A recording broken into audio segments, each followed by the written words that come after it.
If you can look at this and you don't see what the problem is here, I don't even know what to say to you at this point. And I'm not talking about baseball. I couldn't care less about Major League Baseball or any professional sport. I'm talking about the whole thing, this inverted reality in which we now find ourselves existing after being abused psychologically, physically, spiritually, and socially for the past half year now. When I posted my last video, I got a few comments, some of which were shadow banned, that referred to the biting hate underscoring the video. And while I laugh a lot at the absurdity of the world, it's true. There's a lot to be angry about.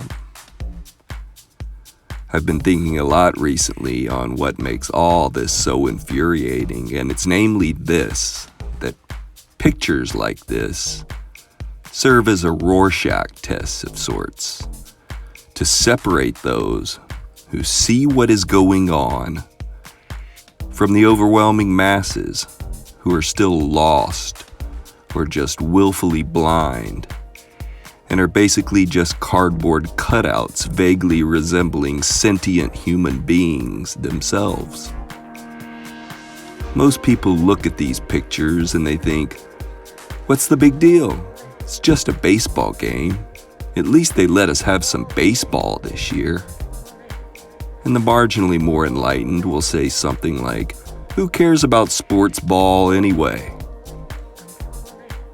And that's the extent of the depth at which they look at what's going on in the big picture right now, in our lives, in reality, with our cities crumbling and our history being erased, and a globalist, Zionist, communist, whatever the fuck it is, revolution backed by literally every major corporation and every mainstream journalist and every Hollywood celebrity pedophile and every little bug-eyed, noodle-armed, blue-check-marked journalist. People still think this is just a fucking game.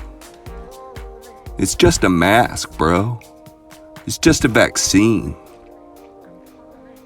They look at life like they look at a baseball game or one of their favorite movies or video games. It's just a game. It's just a cardboard cutout, bro. I want you to look at something right now.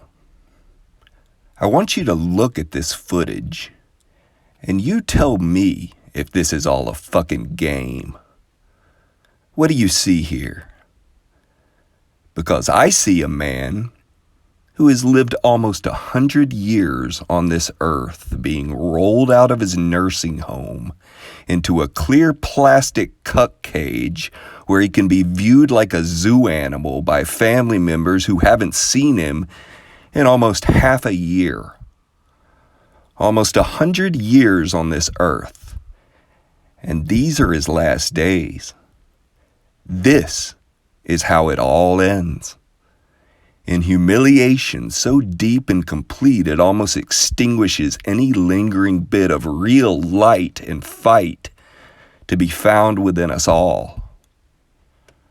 Imagine how a video like this plays out on Facebook.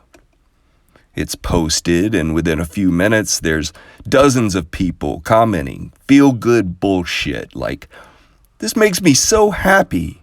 This is wonderful. He looks great."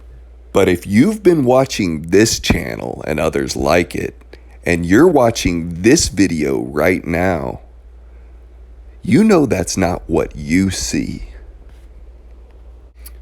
And all this for a meme virus with a 99.8% survival rate that got hijacked by a bunch of demonic Luciferian will-to-power nihilists and their useful idiots in the media who turn this into a mere political issue where some of us are just on the wrong side of history, bro. Because that's all it is, right? It's just a game. It's just for our safety, bro. Imagine if that old man was a member of your family. Would it be just a game then? Now imagine if this demoralization and this subversion continues, which it most certainly will. What do you think your future looks like?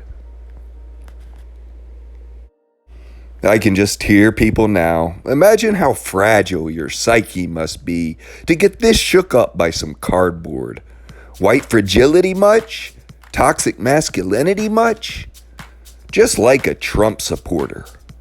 Well, let's get this absolutely clear, because I don't give a shit about Trump or any other politician, and at this point, there is no political solution.